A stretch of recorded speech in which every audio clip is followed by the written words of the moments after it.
Jadi para jemaah, kalau Allah mengatakan Allah punya wajah di Quran, berarti wajahnya memang wajah yang kita pahami maknanya, tapi sifat atau bentuk bagaimananya kita tidak tahu. Jadi jangan diartikan wajah itu yakni mana yang lain bukan wajah, seperti pahala, itu tidak boleh.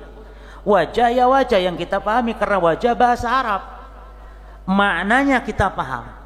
Tapi yang kita tidak paham, kita tidak tahu, wallahu alam, itu apanya? Kaifiatnya, hakikatnya wajah Allah. Dan pastinya tidak serupa dengan kita. Pasti, karena Allah mengatakan laisa kamitslihi syai'un. Pasti jemaah.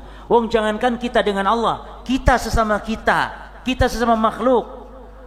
Rumah punya wajah, kita punya wajah, gajah punya wajah juga, monyet punya wajah juga.